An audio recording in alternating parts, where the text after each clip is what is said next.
whose final composition is so complex that many pianists call it unplayable. Well, today I want to tell you about a Spanish composer by the name of Isaac Albeniz. Isaac was born in 1860 in northeastern Spain. His father was a customs official, and so because of that, they moved frequently all throughout Spain. His mother, Dolores, was a homemaker, and she quickly saw how talented her young son was, and so she made sure that he had lessons. His sister was also very talented, so they became each other's musical partners. Now, to say he was talented is an understatement. He gave his first public performance at age 4 in Barcelona. Audience were astounded, absolutely mesmerized, and his father thought, oh, this is very great. I can make a lot of money on this kid. He can be the next Mozart, and really that's what he wanted. However, although he had a lot of technical ability and really musically, yes, talented, he wasn't very good at sitting still, and he was not very good at following rules. As a young boy, he was known to run away, and the older he got, the further he would run. And as a teenager, he actually became a stowaway on a ship and ended up all the way in Argentina. He ended up in Cuba. He was in Puerto Rico. At one point, he ended up in the United States. He was able to do this because he could support himself by playing piano.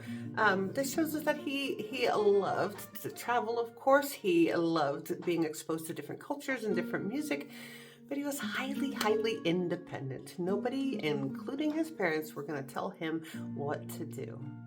Despite this rebellious and independent nature, he did receive formal training, first in Madrid, and then later he auditioned for the Paris Conservatory, and his audition really well. He got very excited, and he was throwing a ball, and he threw it at a mirror and broke it. And so the people at the conservatory were not very happy with this and did not think he would be a good fit, so he didn't get in. Not because he wasn't talented, though. Then he sought out private lessons, and he got some very good piano lessons anyway. He ends up with a piano teacher by the name of Felipe Pedrell, and he actually encourages him to go and write and compose, and not the Germanic and Italian music that we have heard everywhere. He said, go back and use your Spanish roots and create your own compositions influenced by your own culture. And so he did. Actually, this advice became the foundation of his entire career. We're going to hear flamenco and Spanish dances all throughout his classical compositions. In 1883, he marries Rosina. She was a Spanish student that studied piano with him. They had a good marriage, and they had 4 kids. One of his kids, Laura, she ended up being a quite well-known painter. And then his great-granddaughter, Cecilia, actually ended up marrying Nicolas Sarkozy, yes, from France nowadays. But he loved family time. He was a great family man, but his music was incredibly important, and he also loved to travel. So he would travel for his job. So although he loved his family, he wasn't stably there all the time. During the 1880s and 1890s, he went all over Spain, France, Germany, England. He went everywhere as a renowned concert pianist. But the more he started doing this, he started becoming more and more interested in composing and not just playing other people's things. So he started composing and capturing the sound and the spirit of his home country, Spain. He wanted to prove that Spanish music could stand equally in the classical music world, just like the Italian and the German, because that's mostly what we were hearing at this point. And he was highly influenced by the flamenco rhythms and Andalusian dance form, the Moorish melodic colors, and the guitar-like textures. And so he essentially transforms this Spanish folk culture into sophisticated concert music. Albeniz himself often said that he wanted his music to paint portraits of Spain.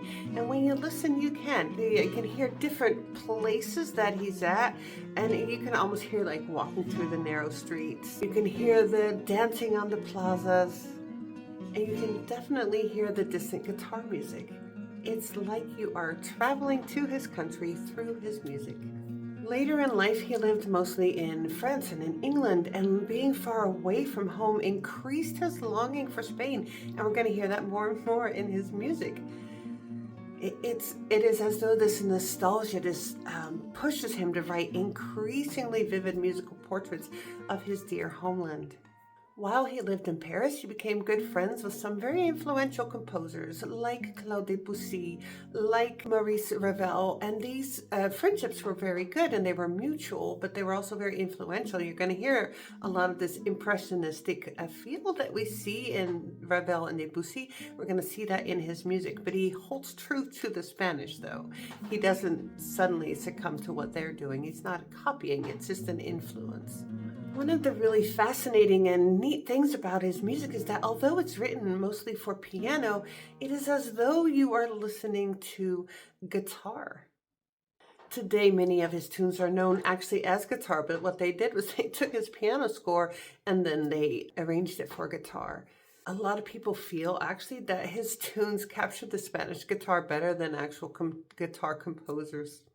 For 4 long years, between 1905 and 1909, he works on his greatest work ever. This is called Iberia, and this is a piano suite that contains 12 separate pieces in 4 books. Now, each book is inspired by a different region and dances. And the suite is known to be nearly impossible to play. It is extremely technically difficult, complex rhythm, layered textures, and this dazzling virtuosity. And many pianists consider it unplayable, but it's not. He could play it, and some others can too. And today it's considered one of the greatest piano pieces of the 20th century. While he was writing this, he started dealing with health issues. He actually suffered from Bright's disease, which is a serious kidney disorder, and so his health declined more and more and more. But despite this worsening health, he just continued to compose. He really had this clear idea of what he wanted, and he wasn't going to finish till it was done. Then in 1909, he received one of France's highest honors, the Legion of Honors.